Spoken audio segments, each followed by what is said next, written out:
Muy buenas tardes a toda la audiencia de Voces Diario Digital. Bienvenidos a una nueva edición de La Entrevista, en donde vamos a hablar con Nelson Rauda Sabla, secretario de Actas electo de la Asociación de Periodistas del Salvador y periodista del Faro. Vamos a hablar sobre el tema de el rumbo del periodismo en El Salvador. Para hacer un pequeño contexto, un breve contexto, la presidenta saliente de la Asociación de Periodistas de El Salvador, Angélica Cárcamo, dijo hoy que se han registrado 160 vulneraciones a la prensa en 2021, comparados con 125 en 2020 y 77 en 2019. Aparte de acoso, intentos de deslegitimación e insultos hacia periodistas por parte de funcionarios y sus simpatizantes, se han llevado a cabo acciones preocupantes como la expulsión de un periodista mexicano y la confirmación por parte del ministro de Seguridad, Gustavo Villatoro, de que el gobierno está dándole seguimiento a periodistas. Muy buenas tardes, Nelson. Hola, Diego, muchas gracias por la invitación. Bien, empezamos con la entrevista entonces. La primera pregunta es, ¿en qué estado se encuentra el periodismo ahorita en El Salvador? Es una pregunta interesante porque yo creo que hay una escena periodística bastante viva en el país, al tiempo que hay muchísima represión, diría yo, hacia el ejercicio del periodismo independiente. No solo el periodismo independiente, pues, sino que en realidad hacia cualquier voz que no aplauda es considerada enemiga. Es decir, es una posición bastante totalitaria, creo yo, bastante absurda en ese sentido de estás conmigo o estás contra mí. Y entonces, como te digo, no solo es contra el periodista, sino que cualquier ciudadano que tenga algún cuestionamiento. Yo he hablado con médicos que se han quejado por condiciones de trabajo, con profesores que se han quejado de los estados de los centros de atención educativa, con cualquiera que no esté en la narrativa. O sea, me acuerdo que hasta hubo un piloto de una aerolínea a la que se intentó penalizar vía Twitter. Entonces creo que es un momento bien extraño en ese sentido, porque creo que hay una buena respuesta del periodismo, al haber tan poco acceso a la información pública, le obliga a los periodistas a rebuscarse, a ser más creativos y a tratar de hacer su trabajo de formas diferentes. Creo que en contextos donde es más cordial, menos agresivo el trato con la prensa, hay medios que suelen acomodarse, en contextos en los que la policía, por ejemplo, tendrá un boletín, hay medios que solían transcribir el boletín tal cual y hacer notas en diferentes formas digo, digitales o escritas o televisivas. Y eso, ahora, como ya la policía ni boletines da, Sí. también se elimina un poco eso. Está para ser periodista, para ejercer periodismo en El Salvador, pero el que a la vez creo que el gremio ha respondido de forma bastante digna en ese sentido.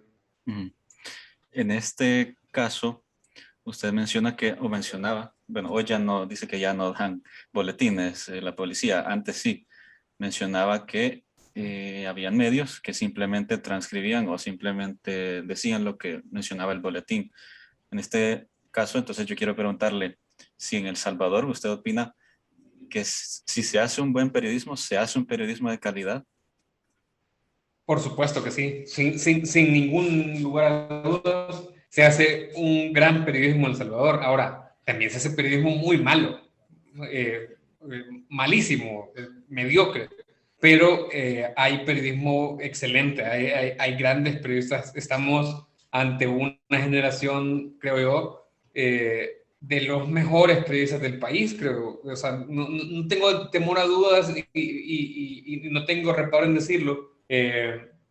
No por la falsa humildad de que yo sea parte de esta generación, sino que porque gente que yo tengo 30 años, gente que ha estado en este oficio mucho más tiempo que yo y que ha estado viva mucho más tiempo que yo te lo dice, gente como Cristian Villalta, gente como Edwin Segura, que esta es una generación bastante talentosa en ese sentido, en una escena en la que no existe, no hay un solo medio que se destaque, sino que en realidad hay varios lugares donde puedes hacer buen periodismo en El Salvador. Creo que sobre todo los medios escritos, creo que algunas producciones audiovisuales que han hecho, por ejemplo, el diario de hoy con Revista Factum son de una gran calidad, digo, ejecutiva, artística y obviamente informativa. Creo que hay medios pujantes como Gato Encerrado que van por ahí con una planilla bastante joven, pues, y con ganas de hacer las cosas.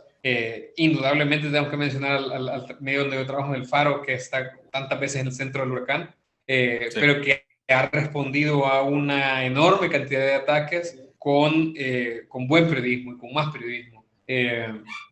Y creo que hay proyectos también interesantes en la televisión, periodistas interesantes en Canal 33, el proyecto de Focos, que lo sacaron de Canal 33, la nueva revista de la Universidad Francisco Gavidia. O sea, hay muchos buenos ejemplos de buen periodismo. No lo digo solo yo, periodistas que se ganan becas, por ejemplo, de la Fundación Gabriel García Márquez, periodistas que ganan premios de la Fundación Gabriel García Márquez, periodistas que ganan premios de la Sociedad Interamericana de Prensa, que no es tan fácil, o sea, que se dice más fácil que hacerlo. Y luego, claro, hay muchos periodistas mediocres ahí, no sé si me vas a pedir que los mencione, pero o sea, Sí. no tengo tanto reparo de hacerlo, pero sí hay muchísimos periodistas mediocres Por ejemplo. y por qué no decirlo, hay muchos periodistas que han, pues sí, comprometido su línea editorial al pago de pauta y al pago de publicidad y al pago de un salario directo del gobierno. Regresamos a la entrevista con Nelson Raudazabla. Pido las disculpas del caso, se cayó la conexión. Estos son gajes del oficio, ¿verdad? En todo El Salvador creo que siempre se cae la conexión.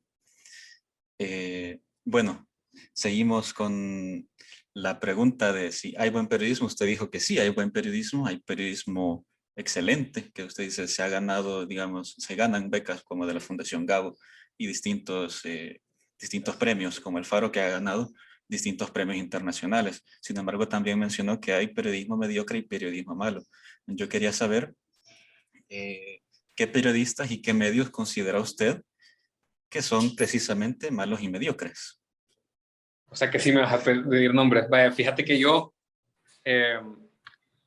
me voy a reservar nombres por una cuestión de que yo voy a entrar a un cargo en el que tengo que velar por la seguridad y la protección de los periodistas a partir de ese sábado.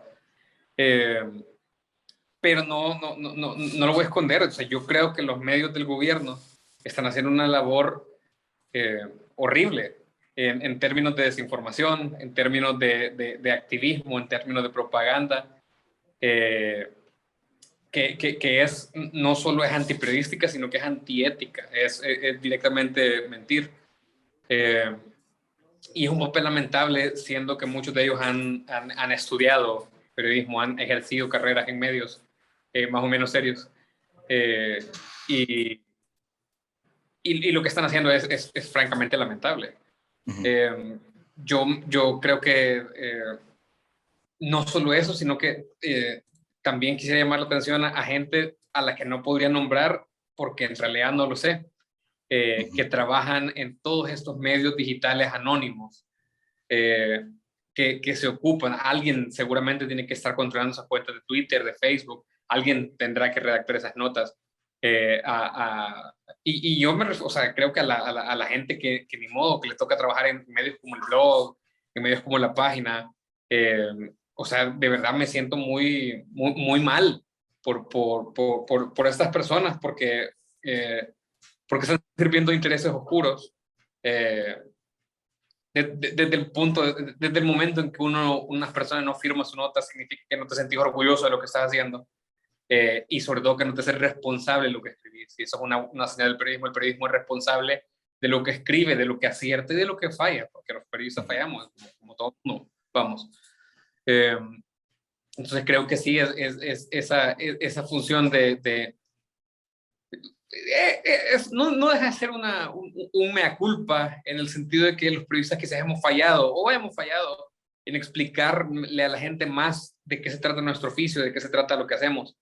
Y entonces uno juzga según su sesgo, vea, si este medio, si esta persona dice algo con lo que yo estoy de acuerdo políticamente, entonces es un buen periodista, y si no, es un mal periodista, y eso es una idea absurda. Y luego también hay gente que sigue insistiendo en preceptos tan desfasados como la neutralidad periodística o como la objetividad, como si los que escribimos las notas fuéramos máquinas que están extraídas de un contexto, extraídas de una educación, extraídas del mundo, que existiéramos en burbujas en las que juzgamos sobre las situaciones como si fuéramos una especie de deidad omnisciente. No lo somos. Entonces creo que el mal periodismo creo que es principalmente deshonesto. Es deshonesto desde dónde escribe, es deshonesto desde quiénes son los dueños de un medio, cómo se financia un medio, cuáles son las relaciones que tiene con un gobierno un medio, y es deshonesto en la información que comparte. No es lo mismo tener una línea editorial que mentir. Ahora bien, usted hace la división entre características que tiene el buen periodismo y el mal periodismo. Yo quiero preguntar, aquí en El Salvador no se necesita una licencia para ejercer el periodismo.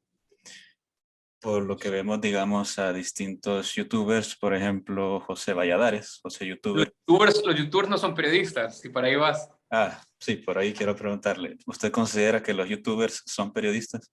Claro que no, son youtubers. O sea, de hecho tienen su categoría, y eso no lo digo no creo que deba ser peyorativo. Hay youtubers muy buenos, el que mencionas creo que no es un ejemplo. Hay la gente que usa, a mí no me gusta. Hay youtubers muy buenos, pero no son periodistas. Es decir, el periodismo, mira, yo no sé si tiene que ofrecerse una licencia o colegiarse. No está a mi alcance cerrar esa discusión. A lo mejor sí, pero el periodista básicamente tiene que seguir un método, y ese es el método periodístico, que tiene cosas en común con el método científico, ¿no? Es básicamente recibir una información, verificar esa información, contrastar esa información y ordenar esa información de manera que sea comprensible, haciendo una priorización de las cosas y que convierta en noticia aquellas cosas que el método te indica que son noticiosas, que sea relevante, que sea novedoso, que sea de interés público. Entonces, no, yo tampoco no estoy diciendo que tenés que haber estudiado la carrera de periodismo para ser periodista. Hay muchos periodistas empíricos, pero lo principal es que sigan ese método. Y creo que al periodismo lo acompaña un sentido ético, como le acompaña el zumbido al moscardón, decía el maestro García Márquez.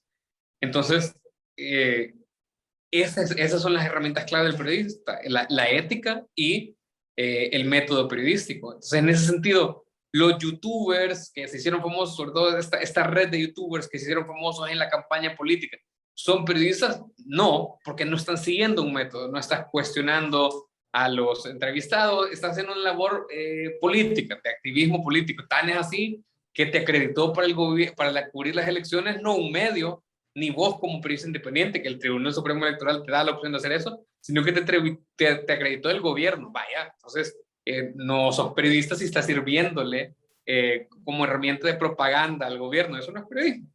Entonces, es otra cosa, será otra cosa, y habrá otros parámetros con los cuales juzgar si son buenos o son malos. No me refiero en términos morales absolutos, sino en términos de lo que hacen, pero periodismo no es. ¿Hay una diferencia entre ser periodista y ser comunicador? Sí, Sí, es que es básicamente la diferencia eh, entre seguir el método periodístico o no. El comunicador no está obligado a seguir el método periodístico. El comunicador, sobre todo si estás hablando de un comunicador institucional, vea, eh, no es lo mismo como yo voy a redactar, la noticia de que ANDA suspende el servicio para el área metropolitana, que cómo lo voy a redactar si yo soy el comunicador de ANDA. O sea, yo hablo a nombre de una institución, yo comunico, y es una labor muy importante, y hay comunicadores, hoy ya no tienen tanta prominencia, porque en realidad la mayoría de comunicadores ahora en el gobierno, creo que su función, no digo que es lo que quieran hacer, pero la función que les han asignado es estorbar y ocultar información. Pero hay casos de comunicadores que son muy eficientes y es bien necesario, o sea, necesitamos saber cuándo Foveal va a cerrar tal o cual calle o en cuál sentido. Necesitamos saber cuándo va a estar habilitado el paso en los Chorros. O sea, hay un montón de cosas. La comunicación es súper importante y eso el gobierno lo entiende perfectamente. Por eso tiene tantos fotógrafos contratados y tantos comunicadores contratados. Pero definitivamente no es lo mismo, es distinto, persigue distintos objetivos. El periodismo, hay una frase famosa que es que el periodismo es publicar lo que alguien no quiere que publiques, todo lo demás son relaciones públicas.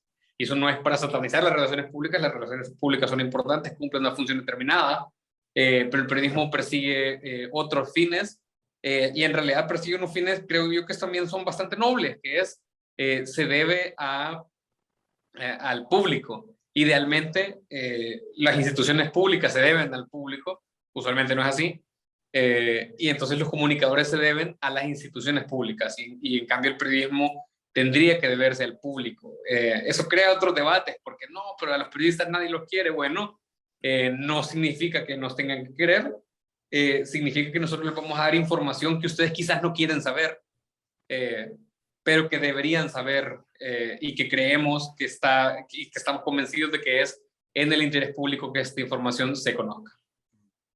Esta categoría, digamos, de comunicadores institucionales, particularmente del gobierno, contribuyen de cierta manera a este ambiente que usted mencionó al principio.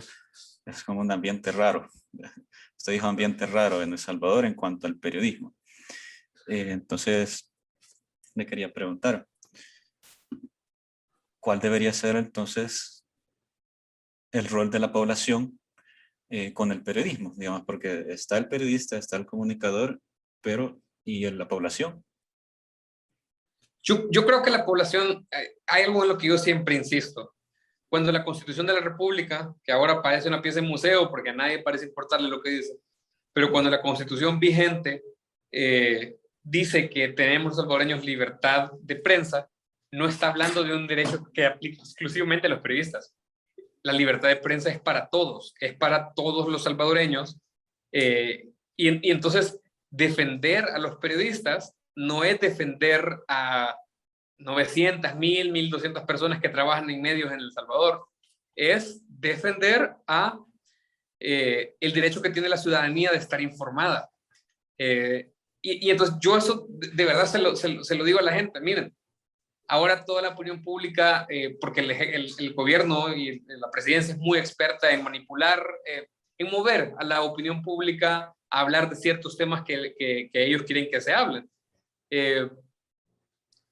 Y en realidad se está hablando, por ejemplo, de sobresueldos. Yo lo que le hago el llamado a la población es, vaya, miren, ¿cuándo se empezó a hablar de sobresueldos en El Salvador? Y si ustedes van a buscar en los archivos del internet, o si siquiera se van más atrás y se van a buscar a una hemeroteca, vean cuándo se publicó por primera vez la palabra sobresueldos en El Salvador.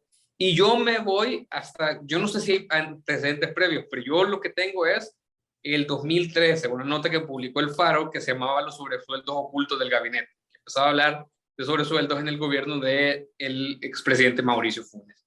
Entonces, a partir de ahí, El Faro, primordialmente Sergio Arauz, hizo una labor de documentación histórica y valiosa para este país, en el que descubrió los sobresueldos de los gobiernos de Saca, de Funes y de Sánchez Serén. Eso está publicado en El Faro. mucho antes de que se hiciera una comisión por sobresueldos en la Asamblea.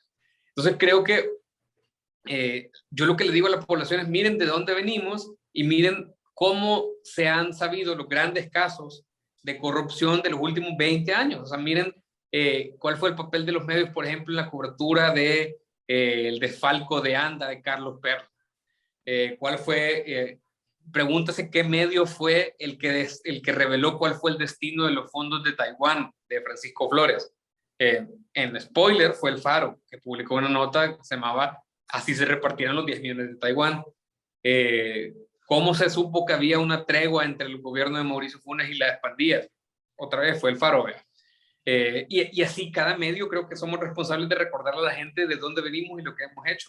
La información que revelan los periodistas es útil para los salvadoreños. Nosotros hace unas semanas acabamos de revelarle a la gente que los hermanos del presidente Bukele planean introducir a El Salvador una nueva criptomoneda que se llama Colón Dólar, que va a ser una tercera moneda que circule en el país junto con el dólar y junto con, según la ley, el Bitcoin, ¿no? Sí. Entonces, creo que la ciudadanía debe de defender su derecho de saber. Nosotros no sabemos un montón de cosas. ¿Quién financió la campaña del presidente Bukele? ¿Quién pagó los millones que él invirtió en su campaña? No lo sabemos. Y deberíamos de saberlo porque el presidente Bukele es primordialmente un servidor público. Y esa batalla le hemos dado con todos los presidentes. Aquí ningún presidente ha revelado completamente sus de financiamiento y el presidente actual no es la excepción. Y la ciudadanía merece saber. ¿Por qué? Porque de repente te das cuenta que tal o cual empresa pagó muchos fondos en esa campaña. Eso no sucede solo en El Salvador, sino que en todo el mundo. Y luego tal o cual empresa empieza a ganar un montón de contratos con el Ejecutivo. Nosotros revelamos, por ejemplo, el año pasado, que una empresa que se llama Aire Frío ganó $1 millón en contratos con el Ministerio de Obras Públicas para remodelar hospitales. Y da la casualidad que esa es una empresa fundada por el ahora jefe de fracción de Nuevas Ideas, el señor Cristian Guevara, ¿verdad? Entonces, pues ahí vos decís, hey, estos son conflictos de intereses, son cosas que explican el poder, que explican cómo se maneja la cosa pública en El Salvador y que ha sido así desde siempre. Entonces, la gente debería defender al periodismo y defender su derecho de saber, no por defender a los periodistas, no por defendernos a nosotros, pues sí, somos adultos, sabemos, tendríamos que saber defendernos por nuestra cuenta, sino que porque lo que nosotros hacemos en realidad es un servicio a la ciudadanía en términos de estar mejor informada y de informar aquello que el gobierno no quiere que se sepa. Todos los gobiernos quieren que no se sepan cosas, este gobierno no es la excepción, y que creo que la gente no debería, los políticos y los pañales deberían de cambiarse frecuentemente y muy a menudo por la misma razón.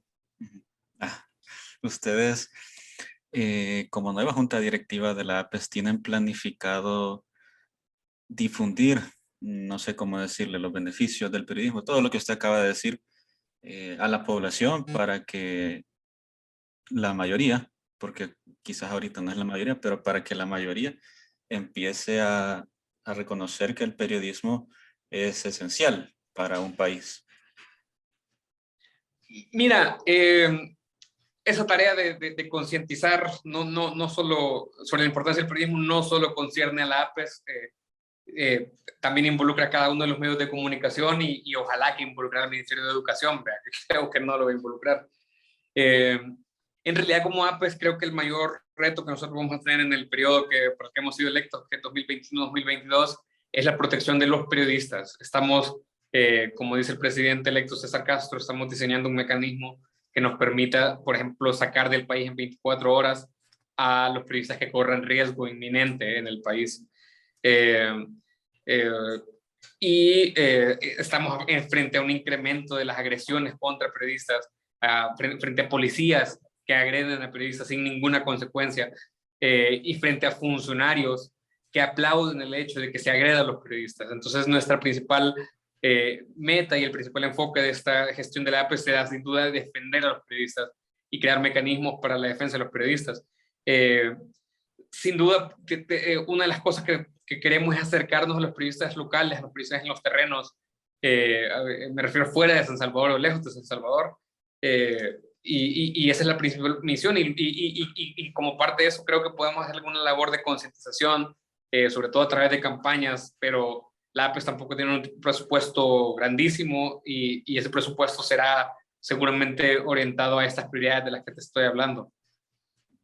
¿Y se tiene planificado emitir o hacer un fondo para periodistas, digamos, como así como usted lo mencionaba, en caso de una emergencia, que este periodista pueda utilizar ese fondo para salir del país o para comprarse algún tipo de protección? Este es un plan que ya está en desarrollo. Yo no tengo demasiados detalles, como yo entro en funciones hasta el 31 de julio en la APES y a partir de ahí voy a tener un mejor conocimiento de las cosas. Eh, pero sí, no tengo exactamente los detalles de cómo funcionar, pero sí la idea es proteger a los periodistas de la manera que mejor sea posible y la manera que APES mejor puede hacerlo. Uh-huh. Última pregunta, Nelson. ¿Cómo prevé que evolucione el rumbo del periodismo en El Salvador? Yo quisiera ser más optimista sobre cómo van a ir las cosas, pero realmente solo puedo decir que las cosas van a empeorar mucho antes de que mejoren. Creo que hay un proceso de intoxicación hacia el periodismo que va a ser difícil de revertir. Y creo que vamos a ver un aumento de agresiones. Lo hemos visto en los últimos 3 años. En todo el 2020 la APE registró 125 agresiones y en lo que va de 2021 llevamos más de 160. Y yo no creo que en 2022 vaya a ser menor la cantidad que lo que será en 2021. Es decir, vamos a un periodo de escalada, vamos a un periodo en el que se va a empezar la criminalización de periodistas, es decir, la judicialización de casos contra periodistas por represalia con su labor. Creo que este discurso de odio va a terminar calando en la población y va a haber va a haber, como ha habido en otros países, en Estados Unidos, por la retórica antiperiodismo que impulsó el presidente Trump. Ya hubo ataques directos contra periodistas. Creo que puede haber casos de esos en El Salvador. Creo que las cosas van a empeorar y creo que va a requerir mucho compromiso seguir siendo parte de la profesión. Yo creo que no se le puede exigir heroísmo a ningún periodista en el sentido de arriesgar su vida, y creo que estoy convencido que ninguna noticia vale la vida ni la integridad física. Habemos 34 miembros del periódico El Faro que tenemos medidas cautelares de la Comisión Interamericana de Derechos Humanos por el hecho de las amenazas que existen en contra nuestro y el acoso gubernamental. Sí, yo no creo que las cosas vayan a mejorar. Y a pesar de eso, vuelvo a la idea del ambiente raro que te contaba. Creo que la calidad del periodismo va a tender a ir mejorando y que el periodismo va a seguir haciendo importantes revelaciones. Porque de alguna manera este ambiente en el que cada error de nosotros se penaliza como si fuera un crimen, nos obliga a ser mejores, nos obliga a blindar más nuestros reportajes, a blindar más nuestro trabajo, a ser más cuidadosos, más meticulosos, a hacer preguntas extra, y eso mejora la calidad del periodismo y eso repercute en una mejor calidad hacia la ciudadanía. Entonces, creo que a pesar de que las cosas van a empeorar en términos de la atmósfera y el contexto, se seguirá haciendo porque hay una enorme voluntad, hay un montón de colegas muy talentosos y muy aventados que van a seguir haciendo un trabajo importante y que independientemente si alguna vez se reconoce o no, creo que va a quedar guardado en la historia el papel que jugó el periodismo en esta coyuntura tan importante para la joven y frágil historia democrática de El Salvador. Entonces, no, las cosas no van a mejorar, pero nosotros podemos mejorar en lo que hacemos y creo que es lo que vamos a intentar. Hay que seguir haciendo periodismo, ¿no? ¿Algún último mensaje para la audiencia de Voces? Yo creo que a los periodistas yo les digo, miren, colegas, tenemos que sentirnos orgullosos de lo que hacemos porque es difícil y porque es valioso para el país, así la mayoría de la gente no lo perciba. Y a las personas que vean esta entrevista, yo les digo, bueno, muchas gracias primero por prestar atención y segundo, piensen en eso, que defender la libertad de prensa, la libertad de expresión, no es defender a los periodistas, no es defendernos a nosotros, a los periodistas que les caigamos mal. Tienen todo el derecho de que les caigamos mal a los periodistas, pero están defendiéndose a ustedes mismos y su derecho a estar mejor informado. ¿Qué tipo de país sería este si solo supiéramos aquello que el gobierno quiere que sepamos, ¿verdad? Creo que estaríamos viviendo como en aquella novela de Saramago, de una epidemia de ceguera, y creo que la gente que ve esta información y a los que tenemos acceso a esta información, tenemos, lo que decía Saramago, una enorme responsabilidad de tener ojos cuando hay gente que los ha perdido. Muy bien. Muchas gracias, Nelson Rauda Sabla, secretario de Actas electo de la Asociación de Periodistas del Salvador y periodista del Faro. Muchas gracias por habernos acompañado en este día, por la entrevista de Voces Diario Digital. Ojalá lo podamos tener en algún otro programa, hablando sobre siempre periodismo o sobre algún otro tema de la coyuntura. Con mucho gusto, colegas, y un feliz día del periodista, feliz semana del periodista salvadoreño para ustedes también. Bueno, feliz día a usted por el periodista y feliz día a la audiencia en general. Muchas gracias.